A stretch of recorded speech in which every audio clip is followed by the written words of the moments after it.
అందరికీ డబ్బు వచ్చే మార్గం ఒకటి, అందరికీ జబ్బు పోగొట్టే మార్గం ఒకటి. రెండు మార్గాలు ఉంటాయి ప్రపంచంలో.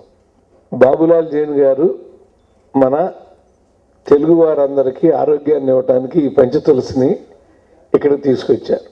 చిన్ని కృష్ణ వచ్చి, అన్నయ్య ఇలా బాబులాల్ జైన్ గారు ఇలా పంచతులసిని ఇవన్నీ చెప్పి ఆయనతో ఒకసారి మాట్లాడినని ఫోన్ ఇచ్చాడు. నేను ఆయన హిందీలో మాట్లాడతాను కన్నా బోలియే సాబ్ అన్న, ఆయన తెలుగులో మాట్లాడుతున్నానండి. ఇదేంటంటే మీరు తెలుగులో మాట్లాడుతున్నారంటే మాది గుంటూరేనండి అన్నాడు ఆయన. ముందు ఆయన మన తెలుగువారు. ఆయన ఎవరు దీనికి బ్రాండ్ అంబాసిడర్ అంటే విశ్వనాథ్ గారు అన్నారు. ఆయన నా మానసిక ఆరోగ్యానికి అన్నారు. అక్కడ మా తమ్ముడు ఎవరో ఇక్కడ ఆనందానికి అని మార్చారు. అంటే రైటర్ కదా, సెకండ్ వెర్షన్ రాసినట్టు ఉన్నాడు ఇక్కడ. అందులో నా మానసిక ఆరోగ్యానికి అన్నారు. అలాగే ఆయన రుద్ర తులసి అన్నారు, ఇక్కడ భూ తులసి అన్నారు. రుద్ర అన్న భూ అన్న ఒకటి, మరి అర్థం ఏకార్థంలో ఉన్నాయో. అయితే ఆ రోజున నేను ఏది మాట్లాడాలో అది నేను చూడవచ్చా అని అడిగాను.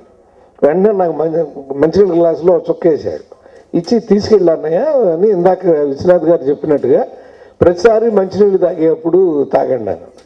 ఇంటికి వెళ్ళి రెండోసారి తాగిన 10 నిమిషాలకి ఉదర ప్రక్షాళనం అయిపోయిందండి వెంటనే. అంటే ఇది పని చేస్తుందని నాకు అర్థమైపోయింది.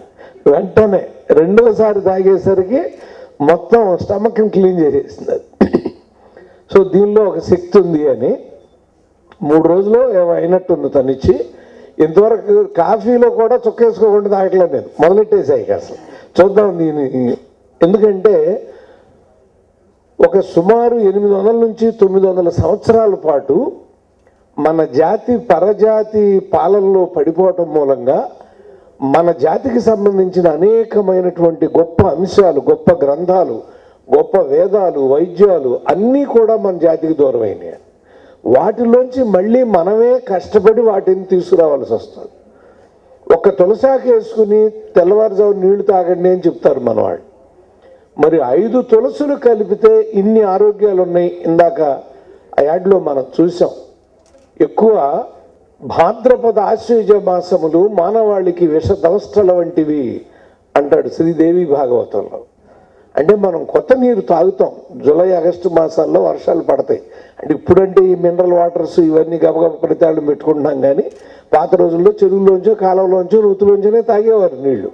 కాబట్టి ఇమ్మీడియట్ ఎఫెక్ట్తో అనారోగ్యాలు చేస్తాయి. ఇలాంటి కాలంలో ఇది చాలా బాగుంటుందని